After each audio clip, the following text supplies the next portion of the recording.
Hello everyone, this is my project about Ecuador.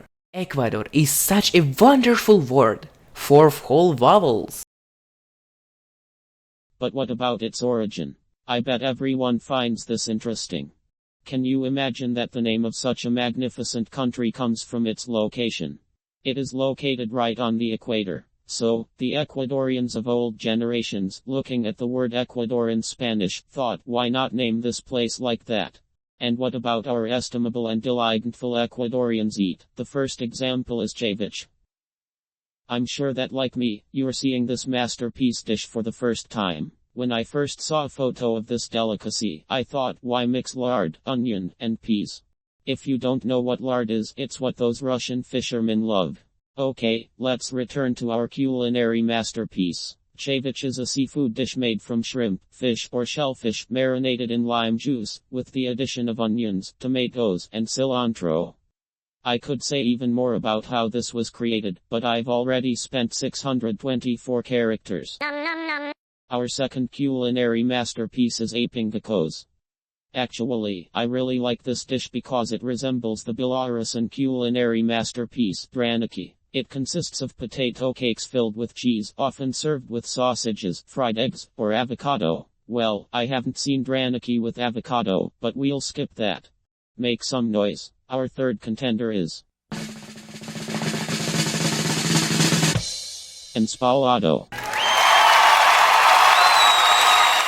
I started laughing out loud when I read this name. I'm too lazy to say anything about enspalado. I'll just say it consists of a fish stew made with fresh tuna, caava, yucca, onions, tomatoes, and cilantro, usually served with lime and plantain chips. After the second point, I also became curious about how they come up with these combinations. Let's move on to the third masterpiece. What do we have here? Ooh, festivals, I love those. They have a festival for the winter solstice that takes place around June 21. Looking at photos of this festival, it seems to me that they perform sacrifices, but coming from Ukraine, who am I to say anything about burning things during a holiday? After all, we have the Maslenitsa holiday, when we burn a huge scarecrow. It actually resembles their sun festival because they also thank for the harvest and so on. Fourth point. The country's president. Well, the current president is Daniel Noboa. He's a decent man. I can't say much more.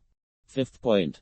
The country's flag. Here we can see yellow, blue, and red colors along with the coat of arms showing Mount Chimborazo. A boring point, let's move on. Sixth point. The two most popular sports. According to the data provided by aliens from the galaxy, we have concluded that the two most popular sports are football and also cycling. They have cool football players, like Ener Valencia, who is the all-time leading scorer for the Ecuador national team with 40 goals, and Christian Benitez, known for his speed. Okay, let's go to the seventh point. Seventh point. In fact, I really tried to remember anyone I know from there, but unfortunately, I had to use the internet. Carmen Acevedo Vega was an Ecuadorian poet, writer, and journalist. Eighth point. Wait, where is the eighth point? This is terrible. It's gone. How can this be? I'm so upset. Unfortunately, I have to end here. You have no idea how much more I wanted to continue. But alas, it's time to say goodbye.